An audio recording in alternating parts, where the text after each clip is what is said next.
Robert Shetterly is the man behind the magic of an exhibition called Americans Who Tell the Truth.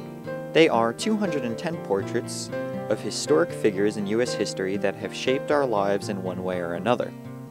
You can find these portraits on display at the Civil Rights Museum and at Guilford College from November 2015 to February 2016.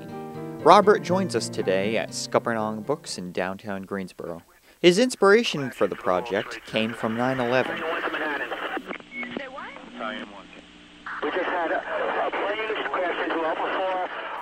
Not the event itself, but our government's response to it and the media's coverage of it. It was the what our government did in response to it, which was try to propagandize the American people and the world into accepting a preemptive war against the country of Iraq, a country which had nothing to do with 9/11. And I was actually more, I've lived long enough to see our government, lie about a lot of things, especially about something of violence, starting a war somewhere else in the world. I think what disturbed me and made me the most angry was that our media failed, that it didn't do the job it's supposed to do in a democracy, which was, investigate the claims that the government was making about weapons of mass destruction and Al-Qaeda and then Iraq's connection with 9/11. It did none of that. And instead it did cheerleading for the war and made no critical analysis at all. That was sad. It was very sad. And when the press doesn't do its job, it opens the way for the people of the country to be easily misled and manipulated by propaganda, by fear in particular, by racism, by fundamentalism, by all the things by which governments manipulate their own population. And I was just furious. And also, I guess more than I was angry, I was full of grief about all the people who were going to be injured by these policies. And I was thinking, what can I do? What can I do? I live in a little tiny town in Maine. I'm an artist who's a surrealist. What is my role at this moment to be a better citizen?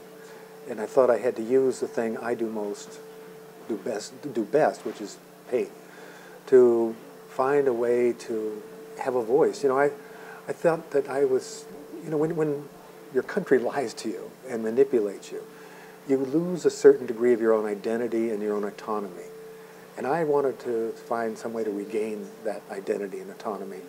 And I ended up finding it by channeling the anger I was feeling and the grief I was feeling into doing something positive.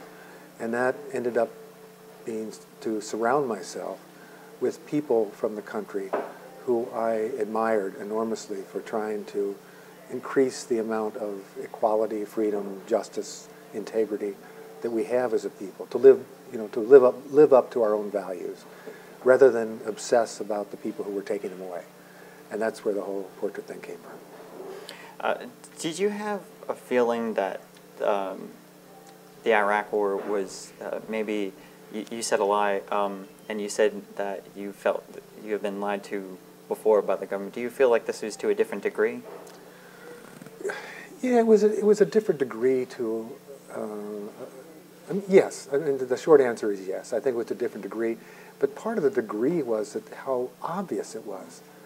That, in Vietnam, say, they did a better job of creating the climate in which that had an intellectual background, the idea of dominoes falling and the communist menace and this whole thing that, and people, it took a while for, people to really look at the history of the situation, the history of imperialism, the French history, the American history, all the stuff behind the scenes to figure out that we'd manipulated into a war that never should have been fought. And worse, was a crime, really. And, but with Iraq, they didn't really hide anything. I mean, they just said these things, and they assumed, as Karl Rove said at the time, that we can create history faster than you can respond. And that's all they were doing, was just try to get there first, get those soldiers in there, create shock and awe, and then it'll happen, and so you won't be able to do anything, But it was so obvious, and it was so obvious that the tactics they were using were, the worst kind of tactics that theoretically would use in a democracy instead of persuading people with facts and ideas and argument and rational argument. You know, it was all, you know, fear and prejudice and propaganda.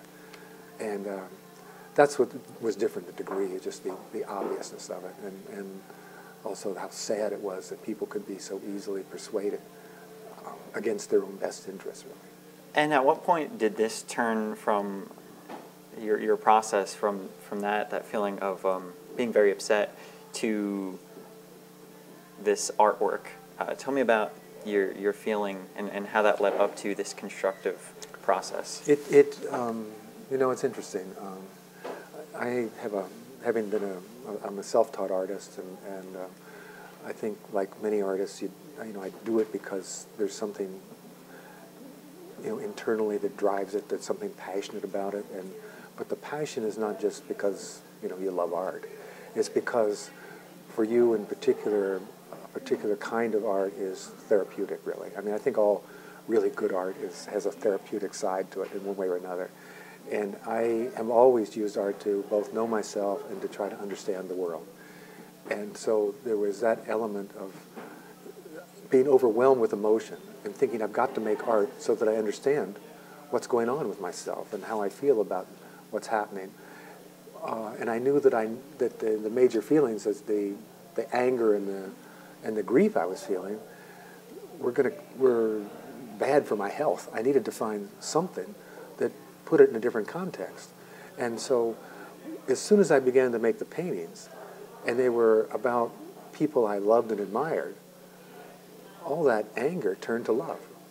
I mean, the energy of the anger was transferred to the love of the people I was painting, and it was amazing how I changed and how I was then able to, you know, once I started to show the paintings and people responded to them, you know, all of a sudden I was being asked to come and talk about American history and ethics and citizenship, and it put me in an entirely different role. I mean, before I felt I had been the victim of a government that was lying to its own people. You know, and victims don't have much power.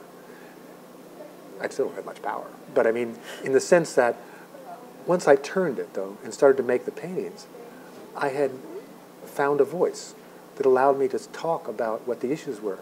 I didn't feel a victim anymore. I felt I was being now an activist who was confronting something that was a serious crime in our country and in the world. So were you always kind of an activist in that way? Well, always. I mean, ever since I was in my last few years of high school, I started to get engaged with the world. I mean, I grew up I've lived in Maine for 45 years, but I grew up in Cincinnati, Ohio, and had gone to until my senior year an all-white little school. And I and a couple of other students organized and demanded that the school integrate. And I think that was the beginning of a sense of personal responsibility and a feeling that I had a voice that people could demand changes and get them. And then, you know, once I was in college, I was involved with civil rights and anti-war work. And once out of college, I went and taught in the mountains in West Virginia and poor white communities, and taught in a two-room schoolhouse in a mountain in southern West Virginia. And then I got involved in the Back to the Land movement. But when I started my art, it was, even though I wasn't painting portraits. I was, if anything, it was surrealist art, and it was complicated, mysterious, ambiguous art. But always in it were issues about environment, issues about politics, issues about power and prejudice and all kinds of things. So I've always been attuned to those issues. It wasn't until I began this project almost 14 years ago that I basically dedicated my life, my remaining life, to confronting these problems, because I think that they are now, for all of us, incredibly urgent.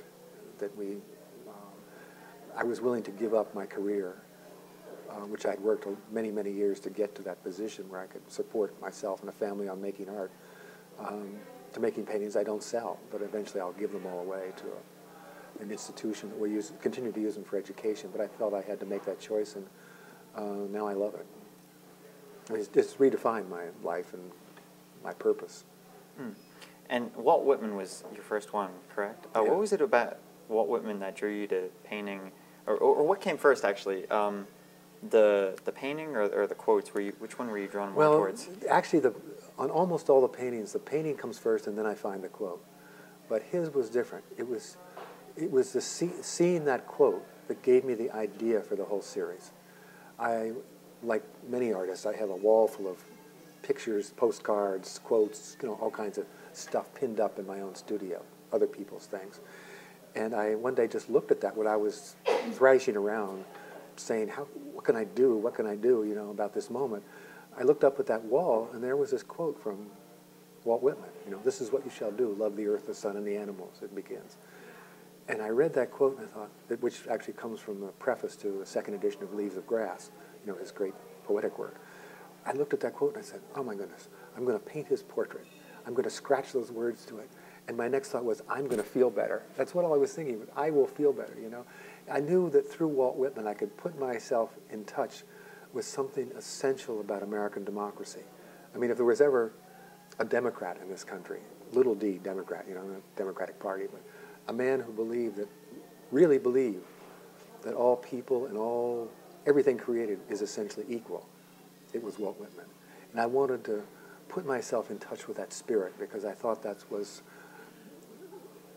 the thing that was most missing at this moment, that we had become a country of privilege, of plutocracy, of oligarchy, of money power, and giving lip service to democracy but actually denying it in practice.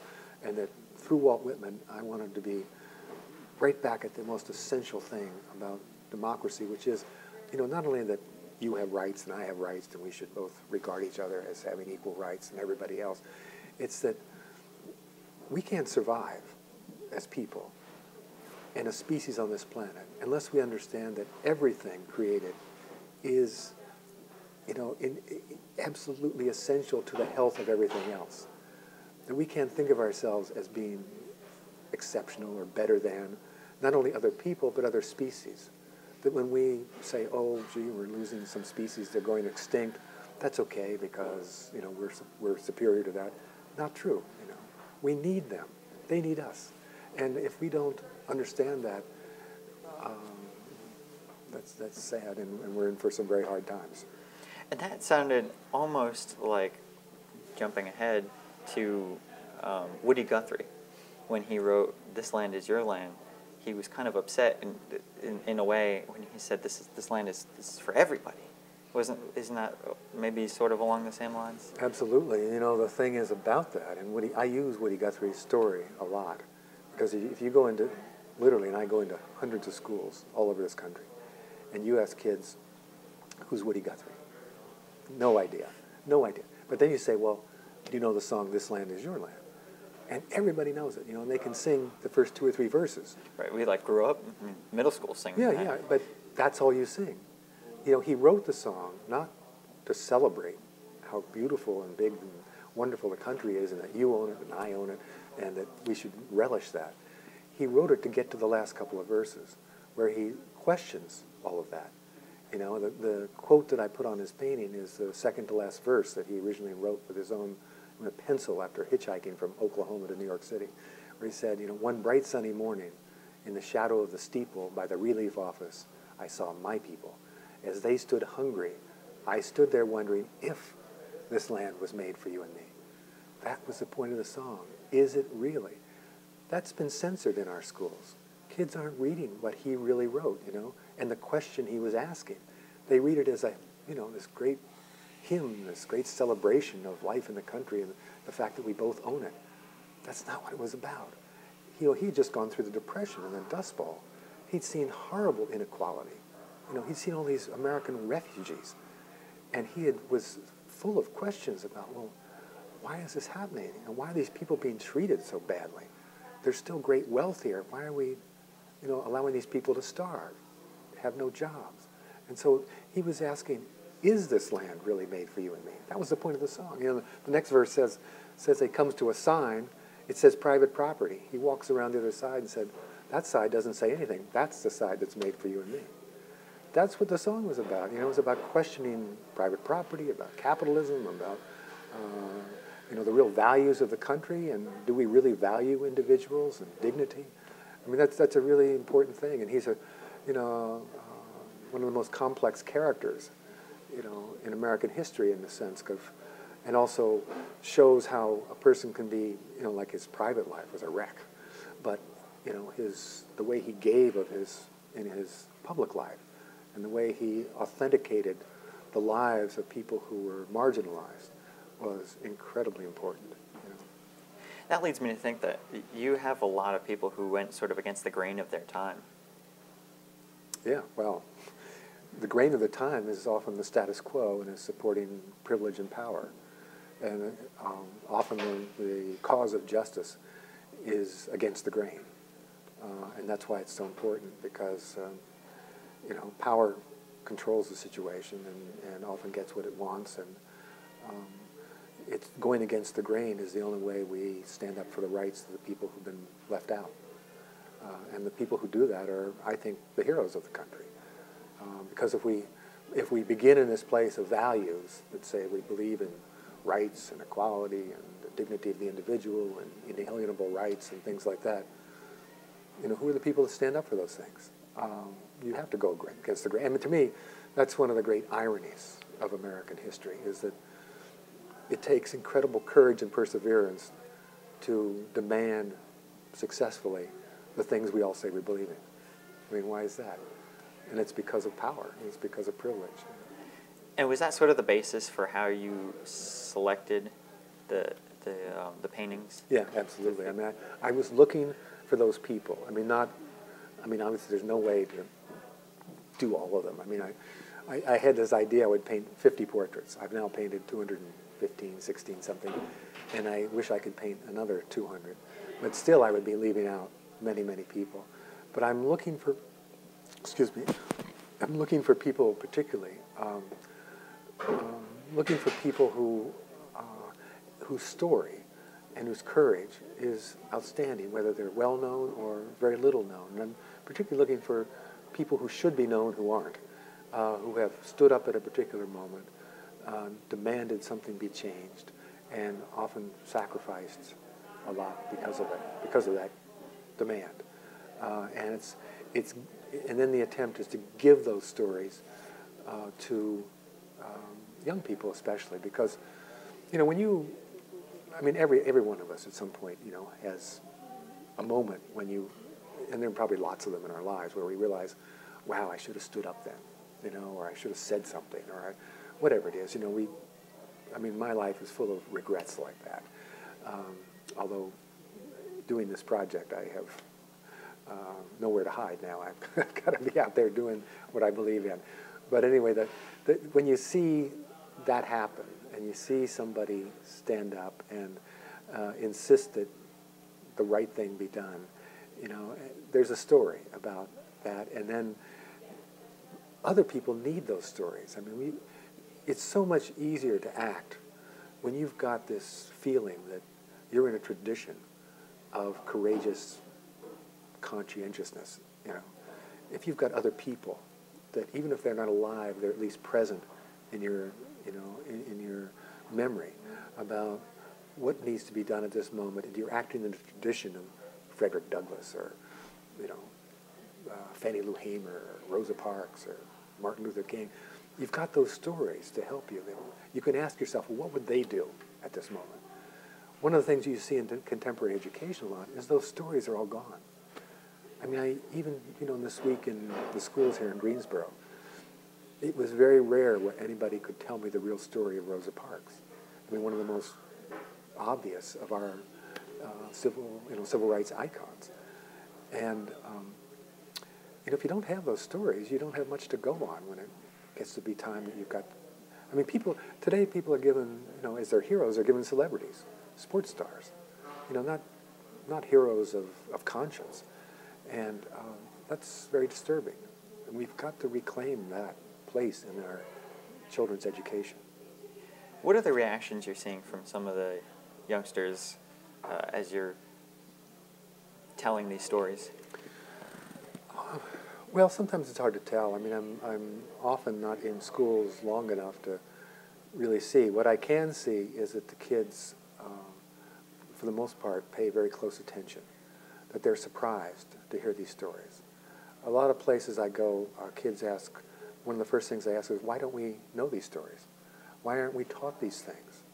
You know, I tell the story of Claudette Colvin, the little 15-year-old girl who 9 months before Rosa Parks sat on a bus in Montgomery, and it was her case that goes to the Supreme Court that actually overturns segregation on the buses.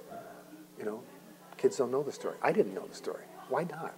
Why don't we know these stories? Or Barbara Johns, the 16-year-old girl who's led a walk out of a black school in Farmville, Virginia in 1951. Her case led to being one of the central cases of Brown versus Board of Education, ending the segregation in the schools. Nobody knows those stories. Why not? These are the heroes that kids need to talk about and learn about. They're you know, these are the,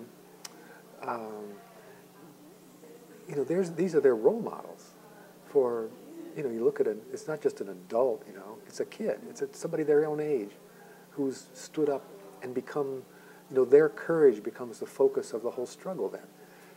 Anybody can do that. They're not just somebody who's, it actually sometimes it's easier for kids in a way than it is for adults because they're less encumbered by the problems of adulthood, you know. Well, if I do this, how am I going to pay my mortgage? Or, you know, what is my boss going to say? Or, you know, they don't have to worry about that.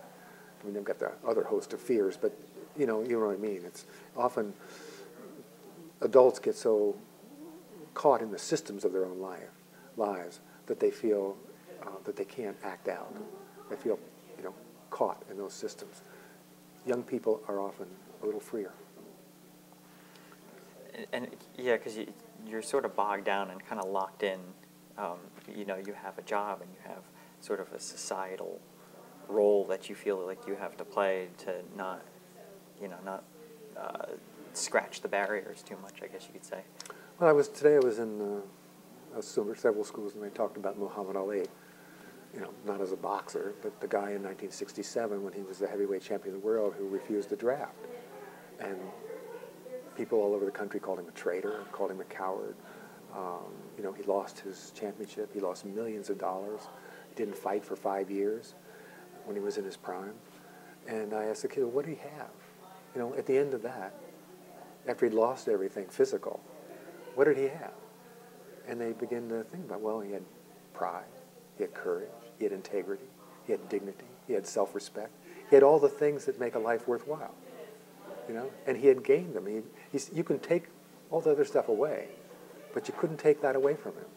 You know, and if you compromise your conscience, you lose all those most essential characteristics of your life, the things you value the most. And you know,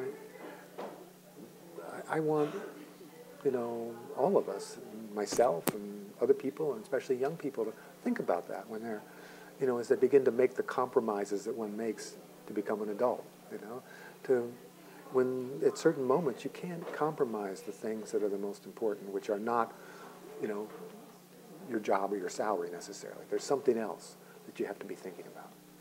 And do you feel like, you were talking about role models, sports stars and stuff like that, do you feel like there's compromises that are made there, the people that we're looking up to today? Oh, absolutely. I mean, it's terrible. I mean, there's a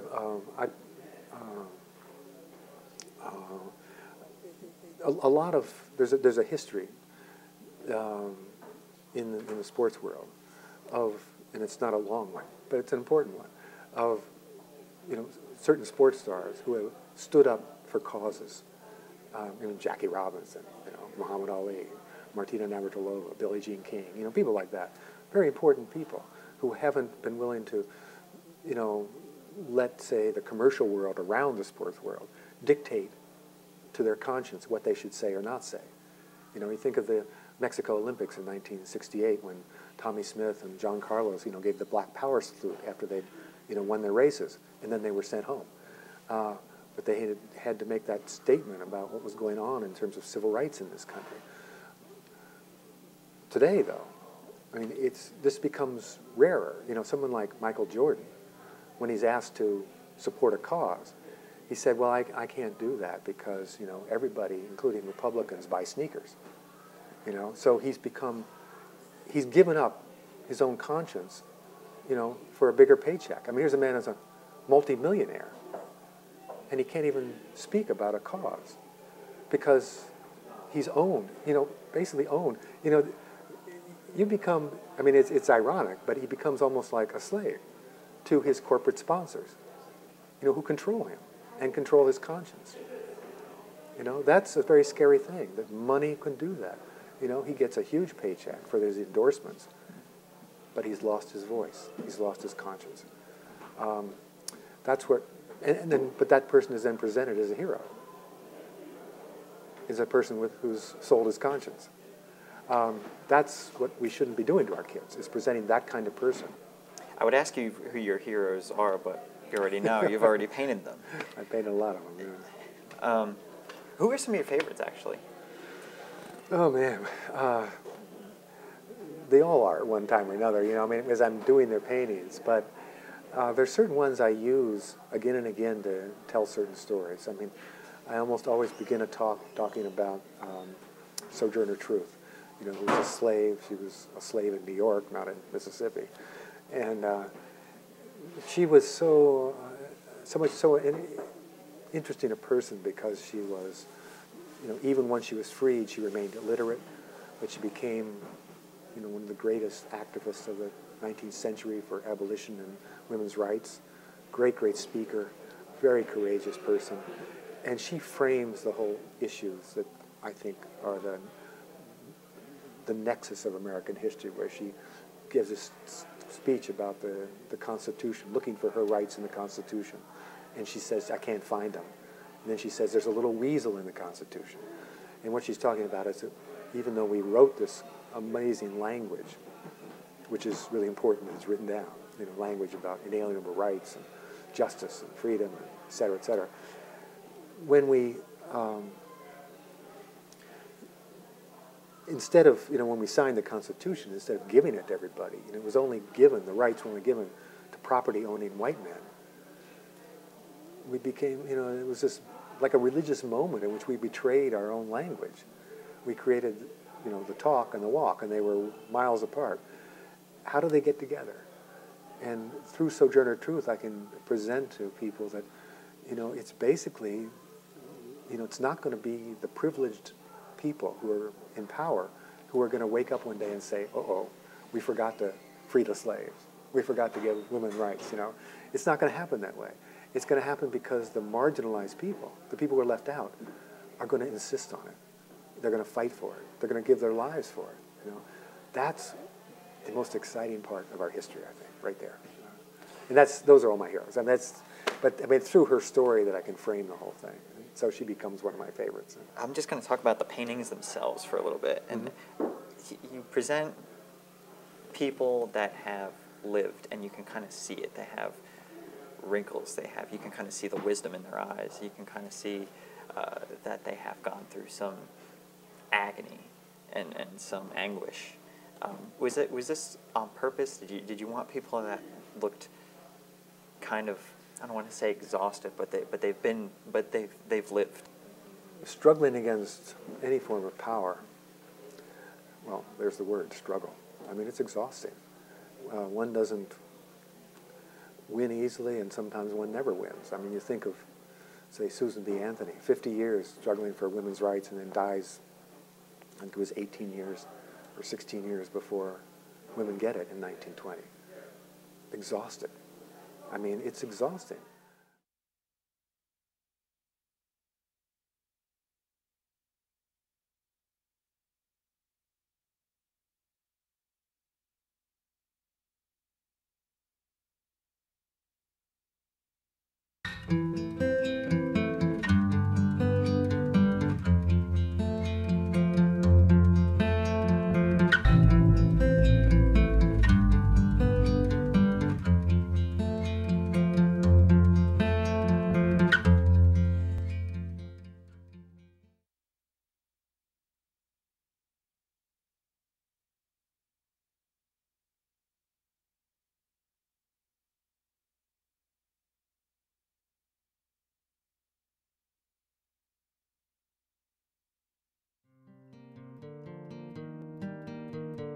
Robert Shetterly is the man